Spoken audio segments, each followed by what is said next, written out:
साथ चंद्रशेखर रावण भी है। चंद्रशेखर रावण, हमारे अंडर कवर रिपोर्टर्स ने एक स्टिंग ऑपरेशन किया है जिसमें आपका नाम बड़ा क्लियर कट तरीके से आ रहा है। चंद्रशेखर रावण, क्या कहना चाहते हैं आप कि आप पूरा गेम प्लान कर रहे थे, आपने साजिश रची, आप जातीय हिंसा फैलाना चाहते थे उस इलाके के अंदर और फिर समूचे उत्तर प्रदेश के अंदर। चंद्रशेखर जी, ये आपके स्टिंग में है जी कि आप खेल पूरा रच रहे थे। ये आपके स्टिंग में है जी। मैं खेल रच रहा था जी। किस चीज का? आप खेल रच रहे थे कि वहां पर भीड़ इकट्ठा हो जाए और फिर उस भीड़ के जरिए पूरा माहौल खराब करा जाए। अच्छा, हाथरस में? जी। मैं तो चाहता नहीं था कि बच्ची का शव हाथरस जाए। मैं तो चाहता था कि यहीं रीपोस्टमार्टम हो और पहले सब चीजें जो हैं वो निष्पक्ष जांच हो। आप चाहते थे कि शव जो है वो वहीं रोक दिया जाए और पूरा उत्तर प्रदेश के एक इलाके के अंदर पूरा घटनाक्रम खराब हो जाए और आउट ऑफ कंट्रोल हो जाए। ये आप पे आरोप है। ये तो आप कह रहे हैं। आरोप लगाना आसान है, ये कोई बड़ी बात नहीं। सरकार अपनी विफलता छिपाने के लिए आरोप लगा सकती है। मैं आरोप में भरोसा नहीं करता हूं। जहां मेरा कुछ ऐसा मुझे बता दिया जाए। आपके लोग पीड़िता के घर के बाहर रिश्तेदार उनके बैठे हुए हैं, ये तो सच है। बिल्कुल उनके रिश्तेदार बन के बैठे हुए हैं। वो बैठे हुए हैं, दिखाइए कौन लोग हैं, मुझे भी जरा दिखा दीजिए। नहीं, वो बिल्कुल सबके सामने है। समझना पड़ेगा कि भीम आर्मी, सुनिए ना पहले जी, ज्यादा तेज बोलने से बात सच नहीं हो जाती। ना, मैं तो तेज ही नहीं बोला, मैं तो आपसे सवाल पूछ रहा हूं। सवाल का जवाब तो देंगे ना आप? हाँ दूंगा ना। ऐसा ना उछल कूद नहीं करनी चाहिए, पहले सुनना चाहिए, सामने वाले को मौका देना चाहिए ना।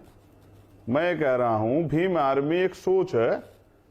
भीम आर्मी एक सोच है जो अन्याय के खिलाफ लड़ने के लिए नौजवानों में है।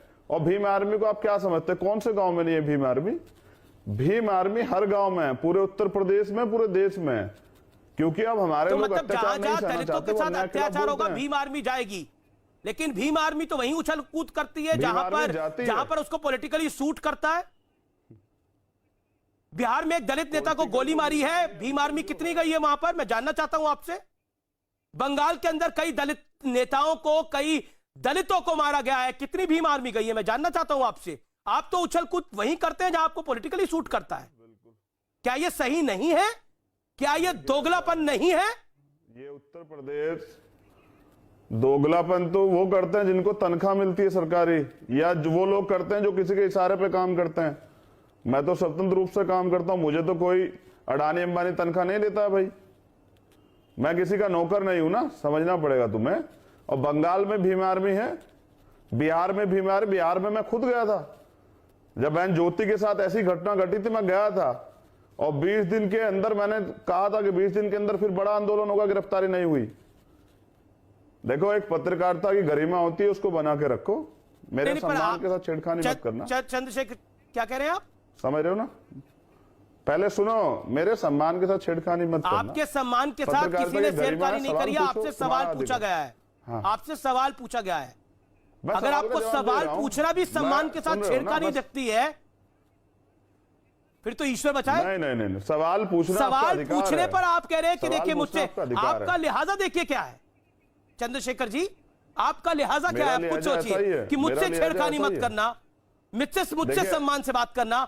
मैंने आपको जी कह के संबोधित करा, ससम्मान आपको संबोधित करा, आपसे सवाल पूछ रहा, लेकिन सवाल आपको अपमान लग रहा है। सुनेंगे या नहीं सुनेंगे? चिल्लाने से कुछ नहीं होगा ना। मैं तो सुन रहा हूं चंद्रशेखर जी, आपको मैं तो सुनने के लिए आपको बुलाया। तो सुनिए ना, मैंने कहा कि एक शब्दों की गरिमा होती है, शब्दों की गरिमा। मैं इसलिए आया कि तुम्हारा जवाब दे सकूं। अगर मैं ना चाहता तो मुझे अपने इस पे चैनल पे बुला लेते क्या, बताना जरा। मैं इसलिए आया हूं कि तुम्हारे जवाब दे सकूं। तुम एक अच्छे पत्रकार हो, इसलिए आया हूं भाई, तुम्हारी सुनने आया हूं। इसका मतलब ये नहीं ना कि मैं बहनों का सम्मान करता हूं, मैं भाइयों का भी सम्मान करता हूं।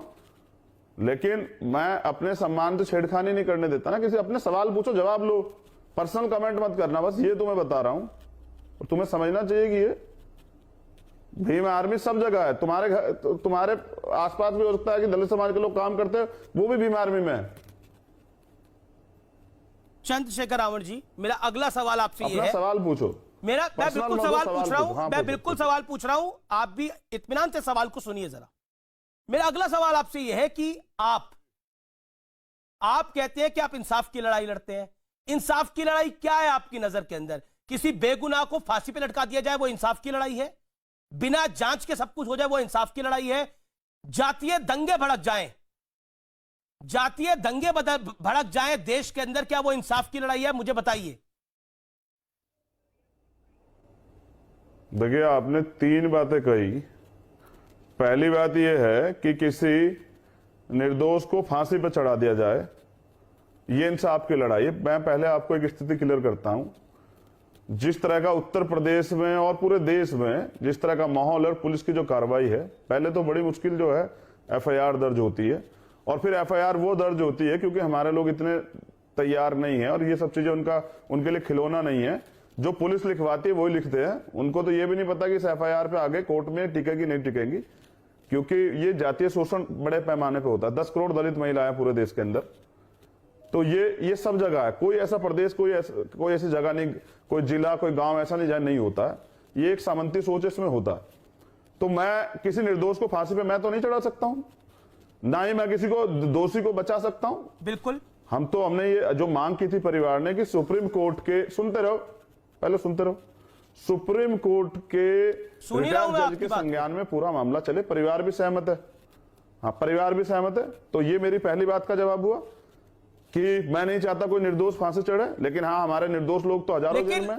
आपको दोष सारा हाथरस में दिखाई दे रहा है। बलरामपुर में आपको क्यों नहीं दोष दिखाई दिया? 2 सवालों के जवाब दे दूं। बलरामपुर में आपको दोष क्यों नहीं दिखाई दिया? इस तरह मत करो ना, पहले सुन लो ना। पहले देखो पहले पिछले 2 सवालों के जवाब दे रहा हूं ना। चाहते हो ना जवाब दूं?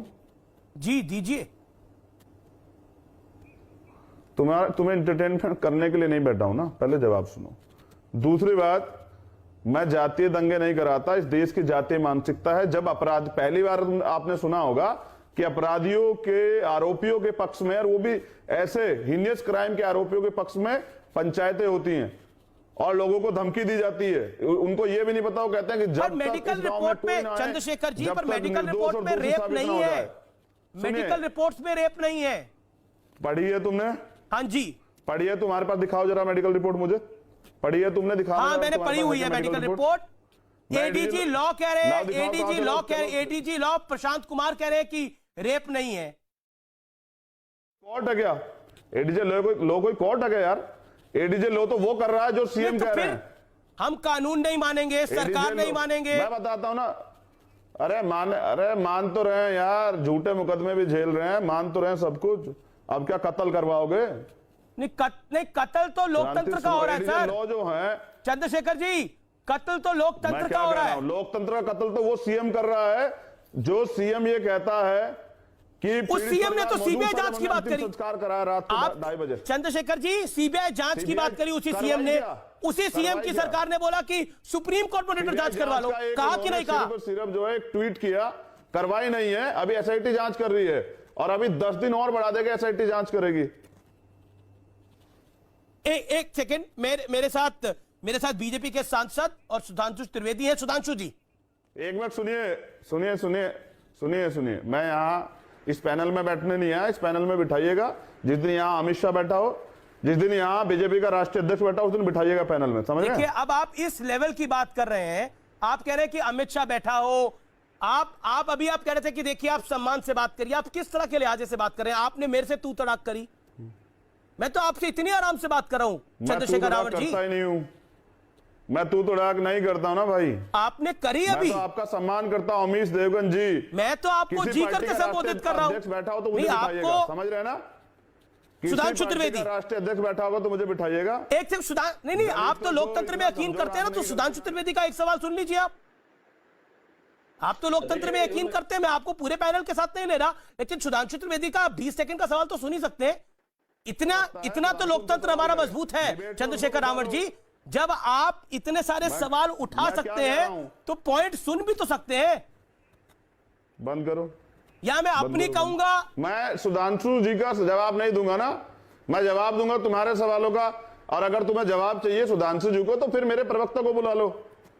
अभी बस मैं एक पार्टी का राष्ट्रीय अध्यक्ष हूं, अभी हमारे पास विधानसभा के विधायक तो नहीं है, लोकसभा के एमपी नहीं है ना, वो भी होंगे बहुत जल्दी, हम मेहनत करेंगे, समझ रहे हो। लेकिन हम एक सम्मान रखते हैं और उस सम्मान को जो है हम किसी को छेड़ने नहीं देते, समझ रहे हो। पर सम्मान इसमें सम्मान कैसे कम हो जाएगा? मैं जानना चाहता हूं सम्मान की, आप सम्मान की परिभाषा ही मुझे बताइए क्या है। आपने कैमरा ऑफ करवा दिया है, मैं तो सम्मान की परिभाषा ही समझ रहा था। कैमरा काट के रखिए विंडो में, और मैं चाहता हूं कि एक बार कैमरा ऑन करा जाए, दोबारा कैमरा ऑन करा जाए। चंद्रशेखर जी, अगर आपको मेरी आवाज आ रही है, आप सुधांशु जी से मत बात करिए, सवालों का जवाब मत दीजिए, लेकिन मेरे एक सवाल का जवाब दीजिए। क्यों छोड़ के जा रहे हैं आप कार्यक्रम? मैं एक सीमा तक जो है अधिकार देता हूं। मेरे